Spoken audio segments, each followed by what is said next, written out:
the Patriots Beat Podcast here on the CLNS Media Network. Brian Hines from Pat's Pulpit, joined as always by Alex Barth from 98.5 The Sports Hub. And it was New Year's Day, Christmas morning, whatever you want to call it today, first day of Patriots training camp down at Gillette. Me and Alex were there, and it was, as you'd expect, kind of for a first training camp practice, right? Bill told us yesterday that these early days of the summer are a continuation of the spring and OTAs pretty much. There's no pads, there's no contact. As they've done throughout Bill Belichick's tenure here, they started in the low red zone. So it was pretty low-key, but there were still some competitive moments and some stuff you could take away. So I guess if you want to start with attendance quick, because that's what you do on the first day of school, it was yeah, you're catching on. You're getting how these training camp podcasts work. You got to throw some jokes in there, right? Yes. So, but pretty much perfect attendance, what we were expecting, right? Other than the two players on the pup, Mike Onwenu and Cody Davis, and I'm blanking on the Calvin Anderson on the non-football illness list. So yes, just three guys missing, but outside of that, Trent Brown there, Tyquan Thornton, Juju Smith-Schuster there, and Jack Jones there. So it was good attendance. Everyone's passing their conditioning tests. So a good start at that point for the summer. Yeah, I feel like the last couple of years there's been a list of 5 or 6 guys at least that aren't present, and not to knock some of the guys that are on the list right now, but Mike Onwenu is the one kind of major loss. That's the one potential starter. And Matthew Judon was limited. He was out there. We didn't take part in a lot of drills. But relatively speaking, for where a lot of teams start camp, they're in a good spot right now health-wise. And after the spring, after everything that happened, like you sort of alluded to there, I think who was there is a lot more notable than who wasn't, which is always good. We saw Juju Smith-Schuster. We saw Tyquan Thornton. We saw Trent Brown, who I thought looked good. This is not a team that has a ton of margin for injury, especially at the positions of wide receiver and tackle, which is the two they were hurt at in the spring. And it seems like that was not that Trent Brown was hurt, but you know what I mean?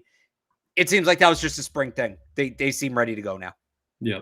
Trent Brown was the big one to me, I think, because we've talked so much about that tackle position, right? How they really need him there. And the sprain was shaky, to put it lightly. It was shaky. And he was here 4 days ago, as Bill said, and he came back in, he got right in that left tackle spot, and he managed pretty much a full workload. He looked good. They ended practice with sprints like 5, 15, 50 yards, and he looked like he handled those no issue. So he looks kind of locked in here, and we'll get to his comments. He spoke after practice. We'll get to some of the stuff he said later, but he looks good, and that's a promising sign for that offensive line.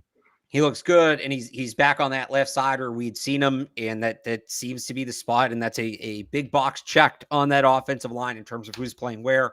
Still didn't get the full group. We still don't have Calvin Anderson out there, so we can't see them with all the tackles, but still no Calvin Anderson, still no Mike Onwenu. But yeah, to get Trent Brown there, that's a major box checked. Yep. But what they did have opposite of him, it was Riley Reif at right tackle. He got first crack there. Riley, is this, and I'm notoriously bad at like, this guy looks big, this guy looks small. Like my sense of comparison is generally sort of off, but Riley Reif looks kind of small. Yeah. Not like alarmingly small, but he doesn't look like they have so many tackles on this team. Obviously, Trent Brown, 6'8", 370, massive. But Connor McDermott, not to Trent Brown's level, but is another guy that's very physically overwhelming. I think he's like 6'7", 320, 330, something like that. Even on the interior, Mike Onwenu is a really big guy. Cole Strange, I know we don't think of him as big, but he's like 6'5", 6'6". I think Riley Reif is like 6'4", 310, something like that. I'm going to look it up. So not to say you have the roster there. What do you got? Right here. So he listed him at 6'6", 310. So okay. Like what do they have McDermott? Yeah. McDermott's 6'8", 310. So same weight, but okay. So maybe it's just the rest of their tackles being big. And it's very possible that's it. And also like Johnny Lumpkin's around too, and he's huge. But yeah, I don't know. I saw Riley Reif today. I was he doesn't look as big as I remember, as big as I thought he'd look. But yeah, comparison probably doesn't help him there. Yeah. Touchdown catcher Johnny Lumpkin today, wasn't it? He did. Johnny Lumpkin caught a touchdown pass today. So Lumpkin watches on. I'm surprised we didn't lead off the show with that. We probably I know. Well, trust me, we'll get there. I've kind of discovered this And let me preface this by saying I still absolutely love training camp. I was super psyched to get down there today. I got there like an hour and a half early, as great time. But it doesn't hit. I've covered enough of these now that it doesn't hit exactly the same way. And part of me kind of hates the beginning of camp now because we'll get into this. It's all over exaggeration. Oh, yeah. You're dealing with a very limited sample size in practices that are very low intensity, and it's all people have to make their observations off of, and they just go full in with that. Where I'm just like when we get to the end of these days leading up to the first padded practice, yeah, we're going to do a lot of Johnny Lumpkin talk because it's just going to be, there's only so many times. And if you want to play a game along at home, I wouldn't do it as a drinking game because you're going to get yourself in trouble. Every time I say something along the lines of, well, we'll see what it looks like when the pads come on, or, well, it wasn't a padded practice. You can only say that too many times before it becomes the whole show. So no, we are going to have plenty of time to get into Johnny Lumpkin, but yes, he did catch a touchdown pass today. Yeah, I was talking to a Deuce from Pats.com over there, and we were like, oh, it was so fun getting here this morning. But then we were like, all right, let's put the pads on. Let's get this going, right? Like it just. So funny enough, too, I don't even mean this as a bad thing. I honestly think it might be a good thing after the way last year went. That might have been the most uneventful training camp practice I've ever covered in terms of they went out, they did their business, and they talked to us and they were done. Like that was it. There was no drama. There was no, this guy looked amazing. This guy looked horrible. They just ran a practice, which again, compared to last year, feels kind of good. You hope somebody pops eventually and somebody will. We've still got a long way to go in this thing, but it really was just sort of a cookie cutter practice today. Yeah. A lot of extra conditioning stuff, it felt like, too, that they usually won't get into in camp, right? Like pulling the sleds and stuff like that.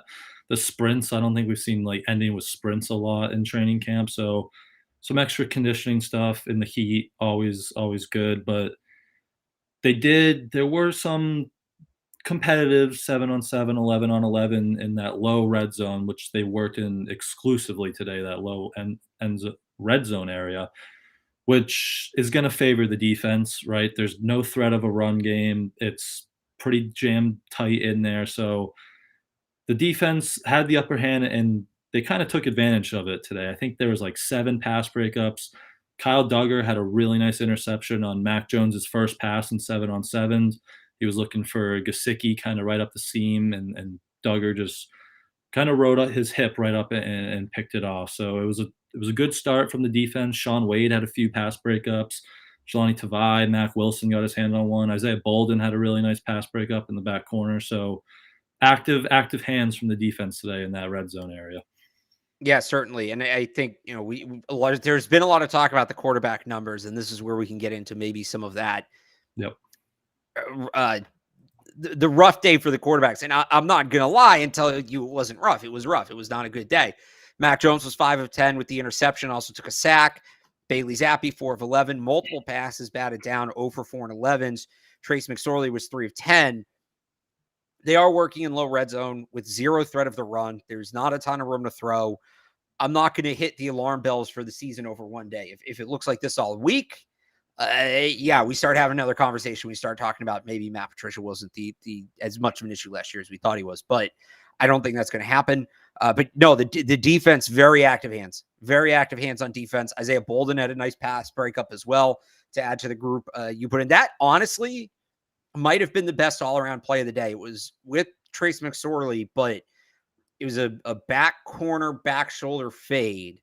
I thought Kayshon Boutte did a great job of getting himself in position to make the catch, got 2 hands on the ball, and Isaiah Bolden just made a better play to knock the ball out. Like Kayshon Boutte did everything right.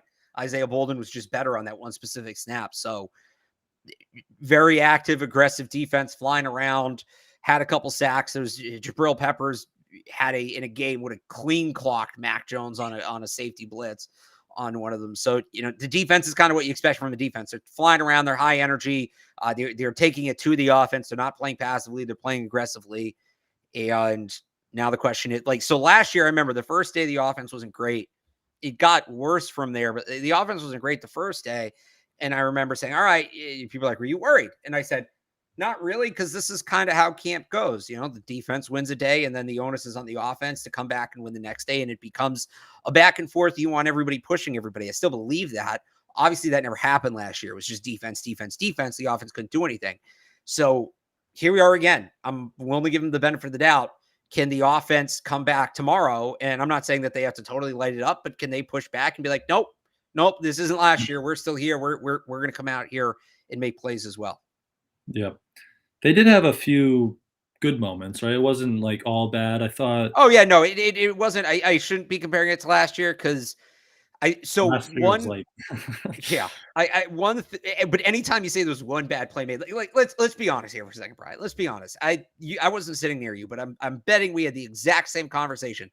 First play of any team drill of the summer, Mac Jones throws a pick, and I turned to the guy next to me. I'm sure you turned to the guy next to you. And I just talked to Bob Sosi on the Sports of Patriots podcast, which is up now on 98.5thesportshub.com. Bob was telling me he turned to somebody and said, well, here we go again, because it was a very easy joke to make. Yep.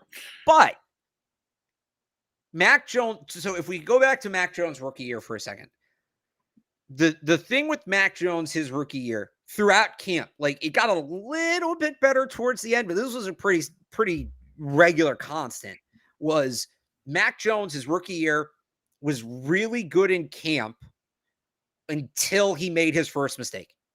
And then he would sort of teeter. And you could tell, like, it weighed on him. He was a perfectionist, and he didn't know how to move on to the next snap. Last year, it was just all bad. Like, you didn't really get to see anything. So for him to make that mistake early and then come back, and I shouldn't call them a mistake. Like, Duggar made it. It wasn't his best throw, but Kyle Duggar made a good play on the ball as well. But to have that pass picked off, come back, and I thought end practice with a couple of nice throws. There was one play he made that, I forget if it was to Henry or Gesicki, it was to one of the tight ends. He just fired a ball into a tight window, total confidence throw. There's another play he made where there's a pass rush, and he was able to sidestep it and get the ball to Henry again in the back of the end zone. For him to throw that pick early and then bounce back and start making some throws, that's a good sign.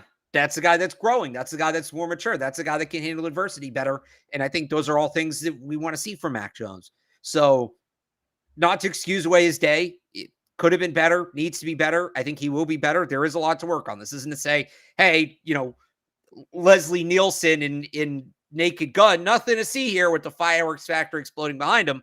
It's not to say that, but it wasn't what it was last year. Like, he was all right. He made a mistake. Mistakes happen. Moved on. Made some better plays. Like, I thought overall, even with the pick, he had a solid day. It's easy to lump the quarterbacks together as a bad day because Bailey Zappi and Trace McSorley did have bad days, and Mac's day on paper is okay at best, but I liked what I saw from him. Zappi, not as much. Tried a Patrick Mahomes sidearm throw at one point. I don't know why he did that. Again, 0 for 11s, and I don't know how much Trace McSorley I'm going to be able to do. It was rough. It was a rough day for Trace McSorley. Killed a couple worms and then had the throw off the back foot where he put it like into the first row of the stands. But I thought Mac Jones was fine. If that's his best day of camp, there's a problem. If that's his worst day of camp, we can start talking about winning the division. I think it's probably going to be somewhere in the middle, but he was fine. He was fine.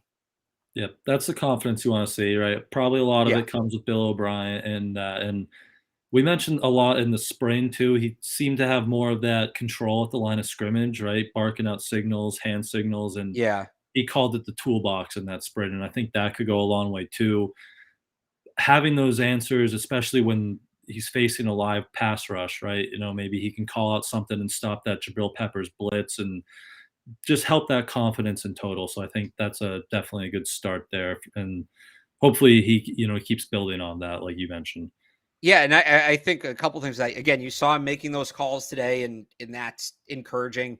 The other thing is after practice, he spoke to me today, and he called Bill O'Brien a guy you can lean on. And I thought I actually got to be down like right kind of on the sideline. Well, Bill O'Brien was coaching the offense at one point, and there's a energy there that just he's in charge. He's in charge in a very comfortable way. Guys, when he speaks, players listen. You can tell that they don't have a problem going to him. They trust him for advice, for coaching points. How should I do this? How should I do that? Things like that. So I think, having a coach he can trust probably does make Mac Jones more confident, and it just probably is going to help his mental health as well. Whereas last year you saw some of those explosions. Well, why is he blown up? Because he's nobody he can go to. I think this, and he still might do it passionately. We know, right? They call him, what is it? The teapot, Bill O'Brien. I'm not saying you won't see the two of them yelling at each other on the sideline, but I do think that element of trust in the coach is big. And he also, for the right, he called Evan Rothstein and Bill Belichick as well, guys you can lean on. So you see him kind of referencing the coaching staff that way. I think that's important. And that's kind of trickling down through the whole offense. It kind of feels like, because and it's gonna, good point. Trent Brown was, he was talking about Adrian Clem and Bill O'Brien, and someone even mentioned, like, do you know Bill O'Brien's nickname is the Teapot? And he's like, yeah, I've heard that. But that's what we need, right? We need that energy. We need, Adrian Clem, fiery guy. It's David Andrews called him yesterday. Trent Brown agreed with that. And he's like, there's energy back in the building, and we needed that. It was necessary. So just better vibes on that side of the ball, and the confidence, and it should just all rise from there. And hopefully they can keep building on that and make it into more productive offense this season. Yeah, absolutely. The only another pass catcher caught my eye. Ty Montgomery had a pretty good day. Yeah. He just makes plays on the training camp fields. That's just what he does. And he had, I think, 4 touchdowns. But again, it's that low red zone work, so almost any completion is going to be a touchdown. But it was a nice, like, flat pick route, almost like he scored on last year against Miami for a score. And then he had another one with Zappi under center where he went up over Marte Mapu and hauled in another one. So another active role, and he's officially listed as a wide receiver now too. So he's only really practiced with wide receivers. So it just looks like he's going to keep having a role here if he can stay healthy. He practiced with the wide receivers positionally. He did line up in the backfield a little bit. One of those touchdown passes, he came out of the backfield. I'm going to get my hopes up again. He was the most productive player on the field today. He was the most targeted. He had the most catches. He had the most touchdowns, all of it. I don't think it's an issue of whether or not he can play. You said he makes plays on the training camp field. He makes plays on the field, period, when he's out there. The one game in Miami last year, he had a touchdown. And then he got hurt. And I'll get my hopes up because he can play and it helped their offense. But what's tough here is he's the kind of player that you not build the offense around him in the sense like we're going to do everything based off Ty Montgomery, but a lot of the things you're going to have him do are built for him. I don't know that there's another guy. Maybe it's Jalen Hurd if he makes the team, like if he's on the practice squad, but he doesn't have I don't know that he has the quickness. Like I'll say this about Jalen Hurd. He's big. He is big. Seeing him walk around, he's also very stiff. He doesn't have a lot of quickness, whereas Ty Montgomery has a ton of quickness. So I don't know that, like, if you lose Ty Montgomery, you lose all that stuff that you put in the offense with him. And so how much do you put in with him? Like how many packages are going to heavily feature him versus how much of it is going to be him just running generic stuff that maybe doesn't maximize his skill set because, well, you don't want to have to throw out a quarter of your offense if he gets hurt early on. That's the question with me at this point. He can play. I don't doubt he can play. He can play. How much can you rely on him is the big thing with him at this point. And I'll just add too, because I had in my notes, the 2 pass catches that stood out. Look, they were all in low red zone. So I don't know if the ball ever traveled more than 10 yards in the air. They weren't throwing the ball down the field or anything like that. Juju caught a touchdown, but we really didn't see much from the receivers today. Ty Montgomery and the other guy that was very involved that I thought had a good day was Hunter Henry. Made a nice catch in the back of the end zone, a hands catch, all that. He looks good. But yeah, back to your point on Montgomery, I just he's ready. He can contribute. But how much trust are you going to put in him to be able to contribute on a regular basis over the course of 5 months?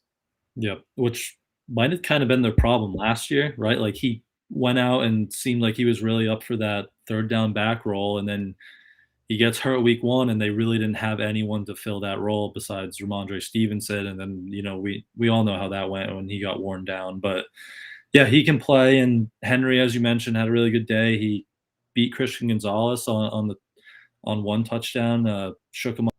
off at the top of the route and then kind of catch on a good ball from Mac. So a lot of 12 personnel again. Henry, Mike Gesicki, those guys, they look like they're going to be big parts of this offense, and favorite targets of Mac Jones pretty much throughout the year, especially in that red zone area with their size and their ability down there. Yeah, as long as they're healthy. Yep. That's the caveat with those guys too. So yeah, we'll see there. But mentioned Christian Gonzalez quickly there. He was right in the mix as he was in the spring. He got beat once there, but really didn't hear from him the rest of the day, and kind of what you want out of your cornerbacks, right? And right. He had a few nice plays where crossing routes, he passed them off. I think Miles Bryant had a nice pickup on one. So pretty good day from Gonzalez, I'd say. And then looked like John Jones and Miles Bryant were manning the other two corner slots for now. Jack Jones kind of worked in, but that seems where they went in that cornerback rotation to start. Yeah, more or less. I would agree with that. We'll see. Maybe Jack, he's had a rough month. He probably wasn't doing too much in the gym or in the field. He may need to play some catch up here. Yeah. And they might just be, do you think anything has to do with if they're bracing for a suspension here? That maybe just let's see what we have outside of that, or because he was running with the starters at the end of the spring there. So do you think that could play a hand in any of this? Yeah, I think that could certainly be possible as well. It's tough to tell. It's such a unique situation. I agree. Other than that, I mean, it was nice just to see the offense kind of have some juice, some energy, right? Because like they came out with some energy at the start of last year, but then it was pretty bad at the end of camp. But Juju Smith-Schuster, Kendrick Bourne really getting the crowd going. Hunter Henry after that touchdown, big spike celebration, getting everyone going. So just good to see them come out with that confidence, that energy, that juice. So good building block to build off that. Yeah. I'll give you a couple other small notes I just had today. Marte Mapu still in the red jersey. So now we've hyped up a lot. What's he going to look like in the full contact practices? Is he going to be able to do contact in the full contact practices? But his role still seems very multiple. Lined up at corner at one point today, among many other responsibilities. So I thought that was interesting. Malik Cunningham listed on the roster as a quarterback. Everything else suggests he's going to be a wide receiver, white jersey, worked exclusively with the receivers, etc. And this is actually a big one. I think this is one that a lot of people had asked about. Joe Judge. And when the coaching staff came out, we talked about this on yesterday. Why is Joe Judge listed with the defense? What's he going to be doing, et cetera, et cetera. Only worked with special teams today. Only worked with the special teams. Like I said yesterday, I think him being put with the defense was just, they did it that way because they did it that way. There was no rhyme or reason to it. And then that begs the question for what is his role compared to Cam McCord, who's still the special teams coordinator.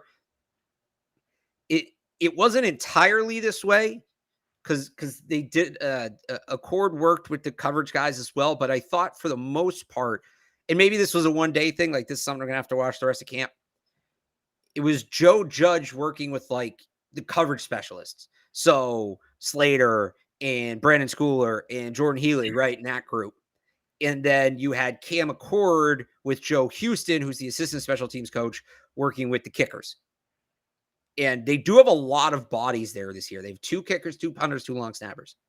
And they've brought in, obviously, a lot of special teams coverage players as well. They added Chris Board. I'm sure that's mainly where Diego Fago is going to be for most of camp. He was most of today. So maybe that's the difference, and that would suggest that Joe Judge is going to take on much more of a game planning role, which I think is where Cam McCord came up short. I think Cam McCord's actually a really good coach. Yep. It's the coordinator part. It's the game plan part where he falls short. But that, to go back to the main point, though, you don't have to worry about Joe Judge coaching defense. Joe Judge is not going to be coaching defense. Him being put there on the website means nothing. Other than maybe they just don't want it to look like Cam McCord got demoted. That might be a bigger thing too there, but yeah, Joe Judge is special. That's where kind of I was hoping on, like he does the coordination and Cam Acord is still there to coach because he is a good coach. I love, when we get to talk on he is and everything, he's really good to listen to. So that looks like where that was going. That was the only other note I had that to bring up. I don't know if you had last thoughts there for the practice today. I think that was pretty much it. For more, check out my notebook, 985thesportshub.com. It'll all be over there. But yeah, I think that's pretty much it. All right. Should we do the ad quick? Talk about some of the after practice quotes. Yeah, let's hear real quick from our and football's right around the corner. Almost time to start betting on football. So let's hear from FanDuel. Your first swing at betting MLB on FanDuel and get 10 times, that's 10 times your first bet amount of bonus bets and up to $200. Just bet $20 and you'll land $200 in bonus bets, win or lose. That's $200 you could spend betting everything from the money line to the over-under to who you think is going to be, hitting the first home run. All in the app that's safe, secure, it's super easy to use. Plus, when you win, you get paid instantly. There's no better place to bet on MLB than FanDuel, America's #1 sportsbook. So sign up today and visit FanDuel.com/Boston and get up to $200 in bonus bets. That's FanDuel.com/Boston. FanDuel, official partner of Major League Baseball.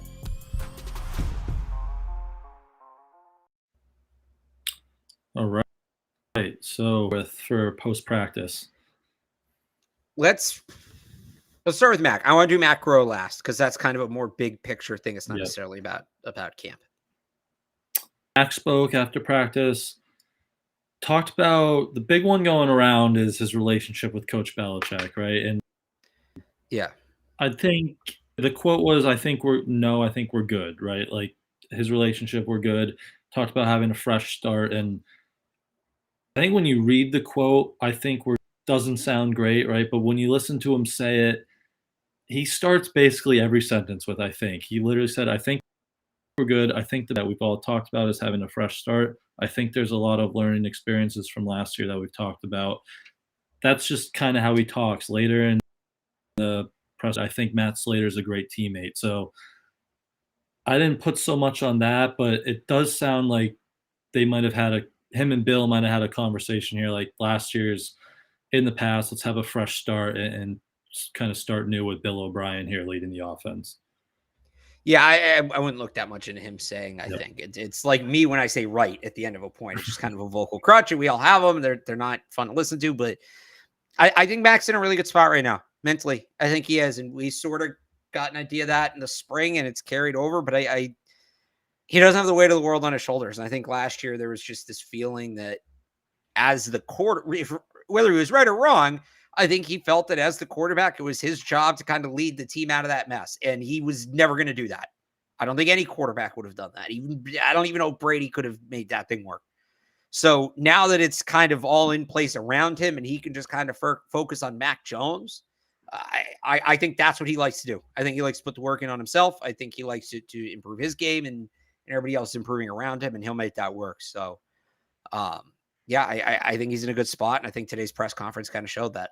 Yep. And he kind of alluded to that. He said, like, the big word for this training camp is trust, right? Like, he's got guys he can trust around him now. It's not like last year. You mentioned earlier he's got Bill O'Brien that he can lean on. So he's got guys he can trust. And it just looks like he's in a better mental. You hope that now transitions to results on the field. So, all good stuff from Mac. Other players, Trent Brown, also in a really good spot. We talked about him a little earlier. He said he followed the same offseason program as last year, which I feel like people kind of forget. He started all 17 games last year for this team. And so he said the same program as last year, play all season again. Sounded really excited to play under Adrian Clem. Bill O'Brien said that energy juice is back. He alluded to Clem being a former player and having a really good perspective on that. Also, Trent Brown, I thought he was a good interview, good spot today, and that's exciting at that tackle spot. Trent Brown has talked about how important it was for him to play under Dante Scarnecchia. He talks about that a lot. He's not a guy that speaks a lot. His answers are generally very short, very generic. Yeah. If you ask him about Dante Scarnecchia, he'll talk, because I think that's a guy he truly respects. That truly means a lot to him. I know they've stayed in touch, etc. I don't know what his relationship with Matt Patricia was. It's not to say it's bad, but a lot of guys have said that, who played for Skarnecchia have mentioned that playing for Clem, who played for Skarnecchia, that playing for Clem, there's a lot of elements to Clem as a coach that they can tell came from Dante. So I think for Trent Brown to have a guy who's going to emulate Dante Skarnecchia, I think that's big. I think that's big for him because I think that that's the environment. I think that that's the philosophy that he thrives under. And to get back in that philosophy is obviously going to help him. Yep, I agree. Duggar, he spoke briefly. They asked him about his, contract year. He just said all the right things. I'd love to play ball here, but it's up to his agent. He's just focused on this year. Good start today, obviously, with the interception. So he just said all the right things there. Those were kind of the three I listened to. I don't know. Did you get to? I know Barmore spoke. I didn't get to Barmore. Yeah, Grow spoke for a while, so I was in on that. Yeah, you wanted. What was your? Well, he had a lot of good things to say, but what was kind of your first big takeaway from Grow? So the big takeaway, and I wrote about this pretty extensively on 985thesportshub.com. We have spent a lot of time, not just on the show, we being like Patriots fans, Patriots followers, have spent a lot of time talking about how the Patriots view the wide receiver position compared to the rest of the league. And it's been, is this why they're not bringing guys in? Is it because they don't value the position, or they value the position differently? And we've talked about, I've talked about that coverage dictating wide receiver. And you've all heard my spiel on that in Tuesday morning meetings, and who's going to be the guy that you can't come off the double when somebody else goes off. And that's been my opinion of it. And I've always kind of hedged that by saying, that's how I feel. I don't know how they feel. So we had the number 2 personnel person from the Patriots, Matt Groves. Bill Belichick's number 1. He's the GM. This guy answers to only Belichick when it comes to the personnel matters of the team. He was asked today outright, how do you define a number 1 wide receiver? And he said, in scouting, we typically define a number 1 receiver who's a 3-down guy. If that player's got inside, outside, inside versatility, that's great. But it's a player who can go out there, and it's typically an X, who we think of as a guy who can go out there and get open on his own. And then the hallmarks that we have here: get open, catch the ball, gain yards after the catch. The more they can do size-wise to be involved in the run game, that's important as well. That's what I've been saying. That's the guy they need. Me and Matt Groh have the same definition of a number 1 wide receiver. So that's fun. That begs the follow-up question, which was asked. Do the Patriots have a guy that they believe is a number 1 wide receiver? Grow. I think we've got a great group. I know wide receivers coaches Troy Brown and Ross Douglas are working hard with those guys, and I'm really excited about what they're going to be able to do with those guys and working with the quarterbacks. It's all about coming together, and it's not having this position or that position by definition. There's a sign around here that's been said, hanging for a long time: we're not collecting talent, we're trying to build a team. However you want to define it, we've got to put the best team together that we think that's going to marry with what Coach O'Brien, Coach Belichick want for our offensive philosophy. That's a really long way of saying no. No, we don't have that number 1 guy. And he was asked about DeAndre Hopkins as well, and I thought he kind of passed the buck on that. I think Matt Groh wishes they had more at receiver. I do. I think Matt, and whether that's from Bill, whether that's from Robert, whether that's from Bill O'Brien, like, there's not a lot of other guys who could be pushing back on that, if that makes sense. But that sounded from Matt Groh like he knows what a number 1 receiver is, and he wants one. Yep. I got that kind of feel from him even throughout the draft process, right? Like, he seems one of these, like, guys that knows the receiver position is really important to the game today, but they just haven't been able to get one. And if it was alluding during the Hopkins question, but he kind of said, like, the cap is crap, right? Like, he said the dark secret you're not supposed to say. Right. Like, any team could go out and make a move and maneuver the cap right now to get a guy, but they just still haven't done that. So I get that same vibe from Groh that he's looking for one of the bridge dictator guys, but they haven't got one. So that does maybe kind of seem like a Bill thing to push back on that and not go get one of those. The one other thing he said I thought was interesting, and then if you had any other takeaways, feel free to jump in here. But the one other thing he said that I thought was interesting, he was asked about contract extensions. And I don't have this exact quote in front of me, but it was something along the lines of, first of all, he said they're always discussing it. They're always open to it. So I don't want the quote itself out of context. I want to make sure I set this up right, because the quote itself makes it sound like he's not going to sign a contract extension with the player, but we know he will. He just signed 2. The quote was something along the lines of basically, it's tricky to do a contract extension because there's still a whole year ahead and you don't know what's going to happen. And the player doesn't know what's going to happen. And the team might want to see more from the player before they commit. The player might not want to commit because they think that they're going to be exponentially better. And I mean, the first play that comes to mind is Kyle Duggar. And we've talked about a lot. Does Kyle Duggar take that leap this year to that elite player status? And is that, if they're trying to get an extension done with him, I would understand why Kyle Duggar would be hesitant to get an extension done. And I think Groh I don't think we necessarily learned anything from that. I thought just Groh outlined it really well. Yep. I got the quote. He said, "Do you? Okay, cool. Trying to get contracts done right now. You don't have all the information. The player has got another season where you potentially don't know if his production is going to be high or low. There are a lot of factors that go into it: health, durability, role in the team, leadership. So with a whole nother season to go, it makes it tricky trying to gauge the market at these times. But when we think we can do that, and obviously the player, his representatives think that we can do that, that is when it's smart to get something done." So again, I think Owen Weiner's his own thing. I think he would be the easiest extension to get done, but I also just don't think he's a player they're going to extend. Yep.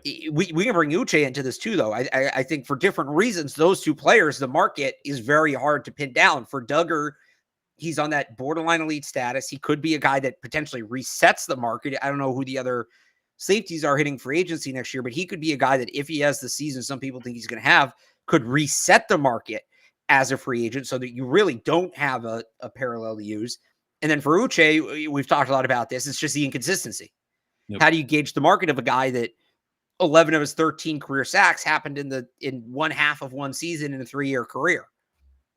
So I just thought, it doesn't mean the extensions aren't going to get done. It hardly means that. But I don't, hearing that, I'm like, all right, they still got work to do if they're trying to get these things done. If they want to get these things done, I don't think it's close with either Duggar or Uche, if that's kind of the way Matt Groh sees it.